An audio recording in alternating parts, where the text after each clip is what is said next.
iya. Itu tadi orang Allah lakukan pada orang munafik atau orang kafir supaya mereka menyangka saya kok melakukan dosa tapi ya fine saja, saya oke saja, toh katanya ada ini ada itu, tidak ada.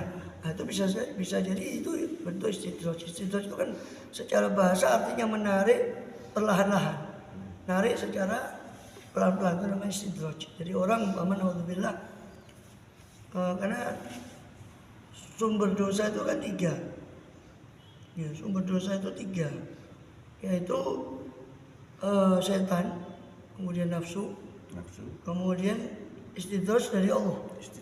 Istidraj dari Allah sendiri. Nah, kalau setan sudah jelas, setan bisa. Nafsu ini lebih berat, karena nafsu ini musuh internal. Kalau setan kan eksternal, makhluk lain.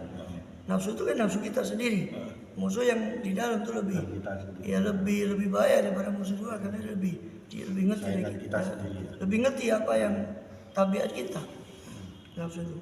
Sehingga makanya kalau kita bisikan maksiat itu atau dosa itu bisa jadi dari setan, dari nafsu, atau dari istidraj.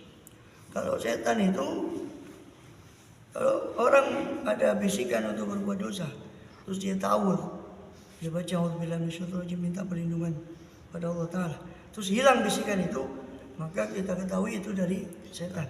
Karena kita ucapkan auzubillahi minasyaitonir, dia pergi. Ya, tapi bukan berarti pergi hilang selamanya, dia akan kembali lagi dengan tipuan yang baru kan gitu. Depannya Pak Ustadz kok masih ada setan. Minasyaitonir, dia pergi. Nah, kemudian setelah itu ada yang dari nafsu. Nah, dari nafsu ini kalau ada bisikan, terus dia baca ta'awudzubillahi minasyaitonir, itu tidak pergi.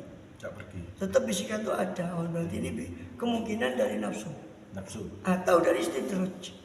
Nah, bedanya kalau istidraj itu seperti tadi saya katakan, secara bahasa maknanya menarik secara perlahan-lahan.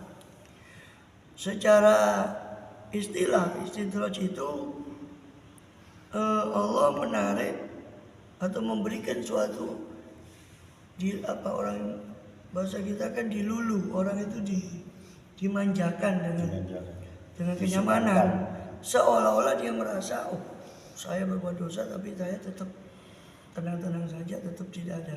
Nah, sehingga akibatnya dia akan tetap terjerumus pada dosa karena dia merasa it's okay atau fine saja. Ya, dia akan terjerumus pada dosa. Itu namanya istidraj. Contoh istidraj, seorang melakukan dosa, kesalahan. Dia bukan malah taubat, malah menganggap enteng dosa yang sudah dia lakukan. Nah, penganggapan enteng dosa yang dilakukan ini bisa mengundang bisikan dosa yang berikutnya. Istidraj ini kalau bisikan itu buruk dari setan, istidraj langsung Allah yang ngasih, dan ini sulit orang keluar dari istidraj. Dosa pertama diikuti dengan dosa kedua, diikuti dengan dosa ketiga, terus begitu. Naudzubillah, kecuali kalau ada hidayah dari Allah, dia bisa keluar dari ibarat lingkaran setan, lingkaran istidraj. Ya, itu dia baru bisa tobat. Kalau tidak, naudzubillah, dia akan terus terusan. Jadi itu namanya istidraj. Dan ini yang paling bahaya, karena istidraj itu langsung dari Allah. Kalau setan nggak bisa tahu. Naudzubillah, saya berlindung kepada Allah. Nah, kalau Allah sendiri yang ngasih istidraj, mau berlindung ke siapa?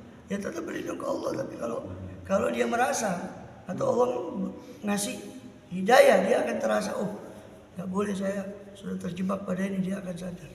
Tapi kalau Allah tidak ngasih hidayah, petunjuk, ya sulit, akan terus berkubang pada itu sampai itu istidraj. Ya, makanya banyak manusia itu